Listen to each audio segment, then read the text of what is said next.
Karen stole food from a restaurant, didn't know the cameras caught it all, and played it back.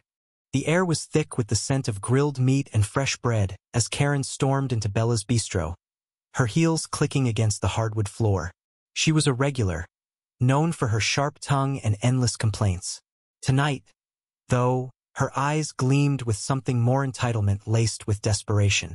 The small restaurant, a family-owned gem in the heart of town, buzzed with Friday night energy.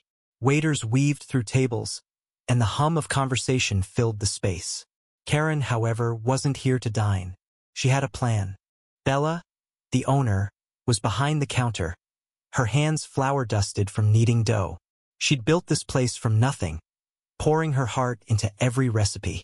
The bistro was her sanctuary, a testament to her late father's dream. But Karen didn't care about that. She'd been here earlier, demanding a refund for a meal she claimed was inedible, though she'd eaten every bite. Bella, ever patient, had refused politely. That refusal stung Karen's pride, and now she was back for revenge. Karen lingered near the takeout counter, her purse slung over her shoulder. The staff was distracted, handling a rush of orders. She saw her chance. A bag of freshly packed food meant for a delivery sat unattended. With a quick glance around, Karen snatched it, her heart pounding but her face smug. She slipped out the side door, thinking she'd won. What she didn't know was that Bella's new security cameras, installed after a string of petty thefts, had caught every move. Inside, Bella's teenage nephew, Ethan, was in the back, monitoring the live feed. His jaw dropped as he watched Karen's brazen act. "Aunt Bella," he called, sprinting to her. "You won't believe this." Bella's face hardened as she saw the footage.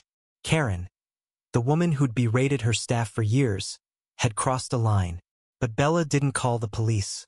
She had a better idea, one that would hit Karen where it hurt most: her pride.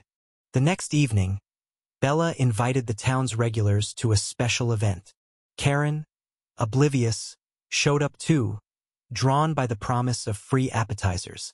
The dining room was packed, the atmosphere electric with curiosity. Bella stood at the front, her smile tight but resolute. "Thank you all for coming," she began. "Tonight, we're sharing a story about trust and consequences." The lights dimmed, and a projector flickered to life. There, on the wall, was Karen, clear as day, stealing the food. Gasps rippled through the crowd. Karen's face drained of color. "You can't do this," Karen shrieked, leaping to her feet. "This is slander." But the footage rolled on, showing her smug glance as she grabbed the bag. The room turned on her, whispers, glares, and a few shaking heads. Bella stepped forward, her voice steady. "This isn't just about food. It's about respect. For my family, my staff, and this community." Karen's eyes darted to the exit, but the crowd's judgment held her in place. Then came the twist. Ethan, still shaken from the footage, spoke up. "There's more," he said, his voice trembling. He revealed something no one expected. Karen had been slipping small items, napkins, condiments, even cutlery, for months. Ethan had noticed but kept quiet, hoping she'd stop. His confession stunned the room. This wasn't a one-time lapse. It was a pattern. Karen, the woman who demanded perfection, was a thief. Karen's defiance crumbled. She stammered. Too was struggling. "You don't understand." But her excuses fell flat. The crowd's sympathy lay with Bella, who'd lost her father's savings to keep the bistro alive.